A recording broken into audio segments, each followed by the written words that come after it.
It's the obligatory home game at Marvel Stadium against the Marvel Tenants. This is the round 18 preview of Collingwood's clash against North Melbourne, Friday night at Marvel Stadium, 7:40 p.m. start. It is a curtain raiser. This one Friday afternoon, the VFL.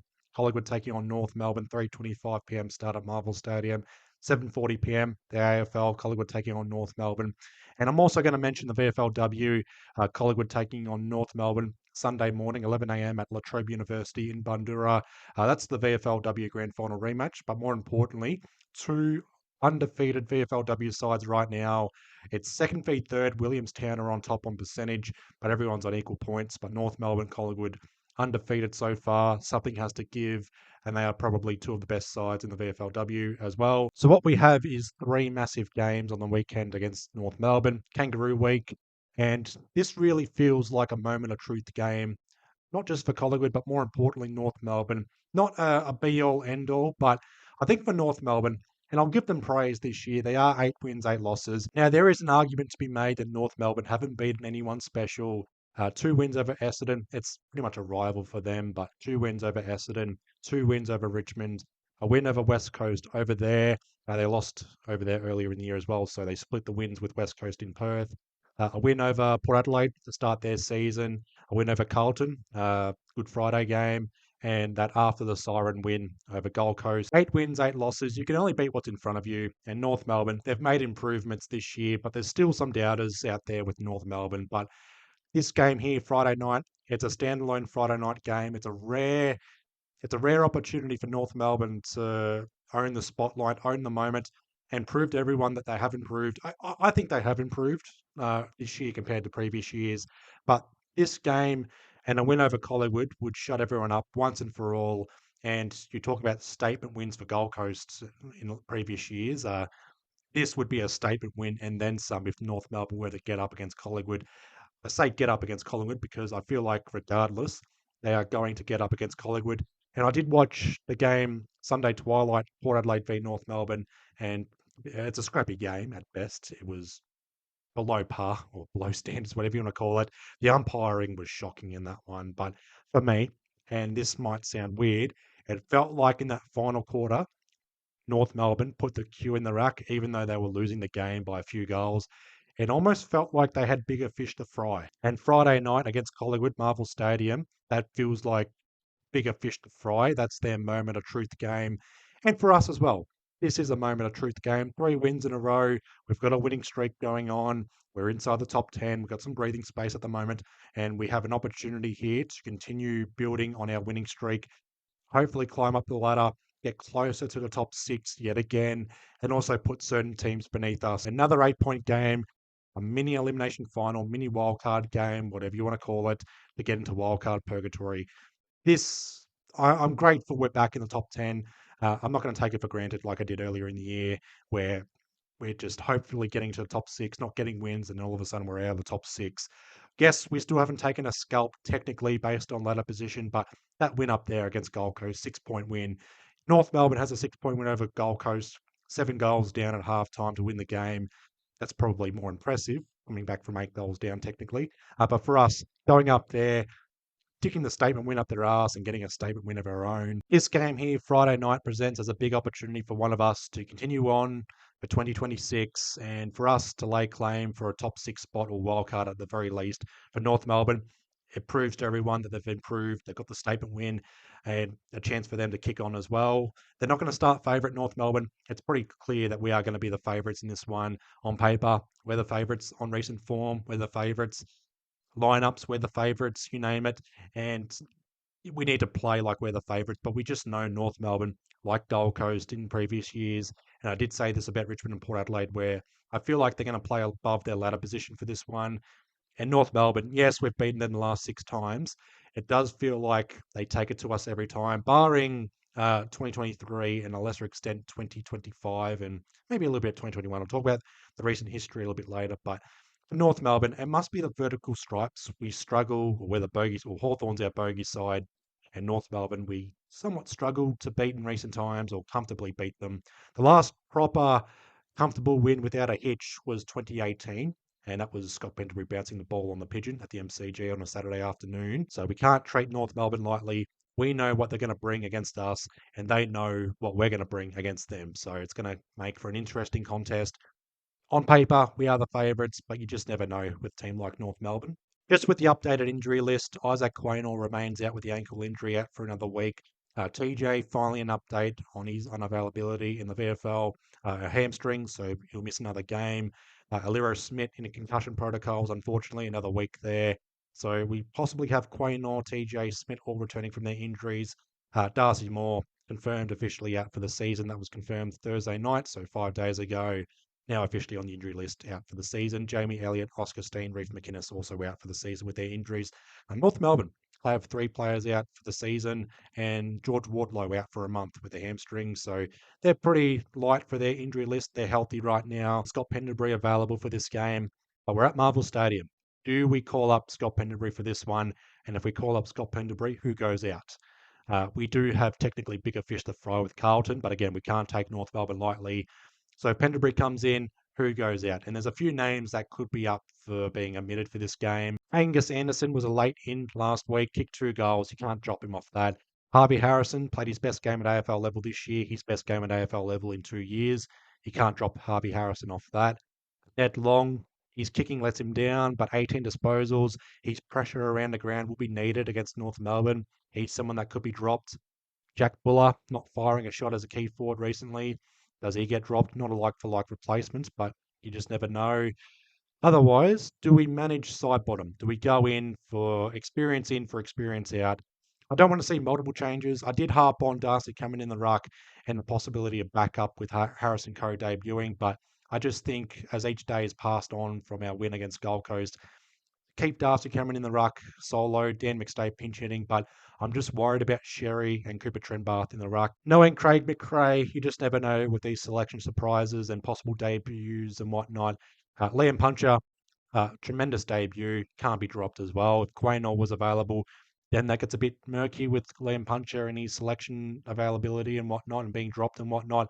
But Liam Puncher, he stays in my opinion. He provides a bit of a linchpin and allows Frampton and Jeremy Howe to play their natural game. It allows Braden Maynard to not be exploited as a small defender, quote unquote. But it allows Braden Maynard to not be exploited playing on a taller key forward is pretty much what I'm trying to say. Trying to get the words out for this one. So Liam Puncher stays in, but he's a youngster, second AFL game if he's playing against North Melbourne. So don't be surprised if Liam Puncher has a worse game here or a bit of a letdown second game compared to his debut game. Second game Blues. Swadling had that against Richmond. Oscar Steen had that against Brisbane. Badatsky had that against Port Adelaide. Angus Anderson may have had that against Carlton, but you just got to look out for that. Comes with the territory of playing the kids and backing the kids in. But 3 game winning streak, Swadling's having fun. Puncher will have fun. The team's having fun. Bit of young and old right now. Ed Allen is in career best form. He's developing well. Nick Dacos being mature in the last few games. It's all starting to click. Our attacking game's clicking. Defensive game still there. We conceded 98 against Gold Coast, but that's more on Gold Coast being efficient in front of goals. But everything's starting to click right now. We're not chopping and changing the side as much.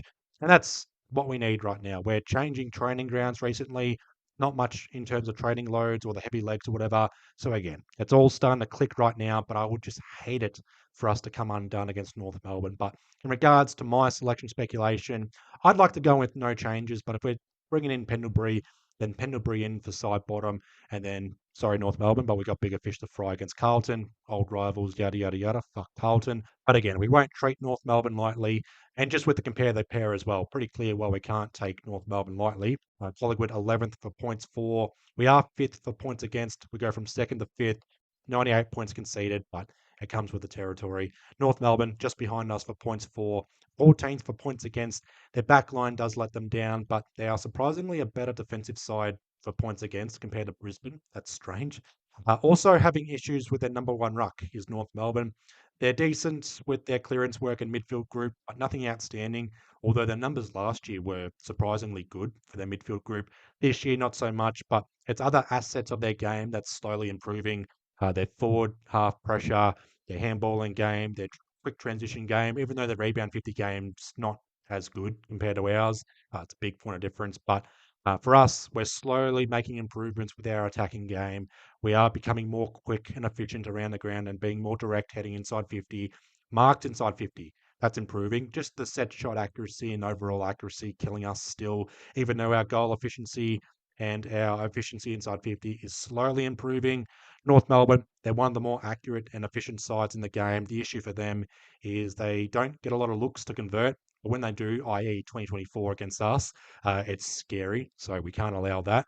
For us, again, our marks inside 50 and tackles inside 50 is a strength, as well as North Melbourne. So for us, it's important to win the marks and tackles inside 50. North Melbourne's handballing game's pretty good. That's why they're number one in the competition for disposal efficiency. It's just that they can be exploited for quick transition, and that's what we need. That's why I'd like to keep Ned Long in the side. He can run, he can't kick, he can handball at times, but he can apply pressure. And that's what we need with Ned Long, Angus Anderson, McCreary, Ed Allen, and allow Nick Dacos and Jordan DeGoey and Pendlebury and whatnot. Lipinski, delivery inside 50, finding targets and converting on the scoreboard. The rebound 50s, intercepts, big point of difference here.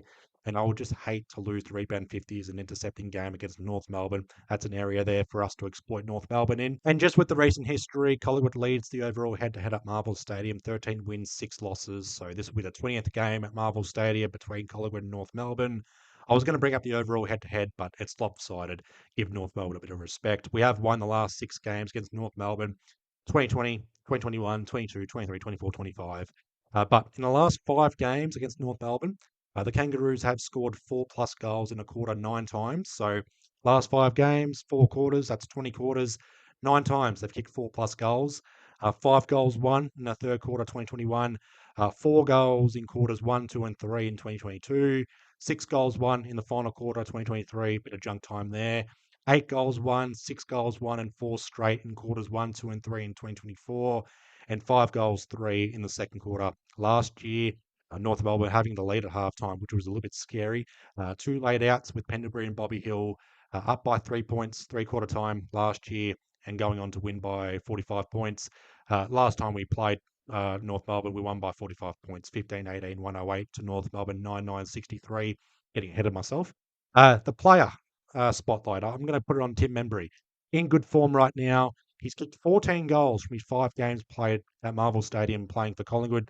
3 goals last year against North Melbourne, 2 goals against St Kilda last year, 2 goals against West Coast last year, 4 goals this year against GWS, and 3 goals against the Bulldogs. And I just need to correct myself as well because I said he kicked 15 goals in his last 5 games. I think I've sugarcoated that, and I was wrong. He's kicked 11 goals in his last 5 games, and he went goalless King's birthday against Melbourne. But 11 goals in 5 games. He's kicked 8 goals in the 3 games played from the bye. In good form right now. He's the king of Marvel, and I'll put it on him to kick at least 3 goals against North Melbourne. Otherwise, I'll squeal. But we've got Dan McStay, 3 goals against Gold Coast, 26 goals for the year. Membry, 20 goals for the year, in good form. Nick Dacos kicking goals out of the midfield. Angus Anderson comes in. He's kicking goals for fun right now. Dulgoe had a quiet game last week, but he's kicking goals as well. Lockie Schultz kicking goals. So again, our attacking game, it's slowly clicking together right now. But just with my keys to victory for this one, first key to victory, a bit of a spotlight as well. Darcy Cameron to hold his own in the ruck and to not get monstered against Sherry and Trembath. I think Trembath is their unicorn in waiting. I think of the preseason game. Up by 5 goals through the third quarter. Trembath comes on, was a point of difference, and North Melbourne win by a point.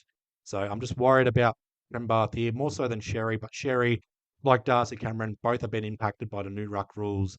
I think Sherry's the second best ruck. Darcy Cameron was the third best ruck. Both have fallen off, unfortunately, and it is what it is. So for us, and also North Melbourne, their keys of victory, I reckon, not be monstered in the ruck. The second key to victory, don't allow North Melbourne's handballing game to flourish. Again, I think of 2024, that sort of game, and watching their loss against Port Adelaide, where they either kick it long down the line in a slow, methodical manner, or they just handball it out of defensive 50 using McKercher, Parker, a few other players, Sheasel as well, for that matter. So we've got the players and the defensive game to strangle North Melbourne's attacking game, but we can't allow North Melbourne to flourish with their handballing game, either out of defensive 50 or from the centre clearances. Can't allow it, otherwise North Melbourne will get on top of us. The third key to victory for us is don't concede too many marks inside 50, and to a lesser extent the tackles inside 50, going back to the compare the pair. Marks inside 50 has been pretty good.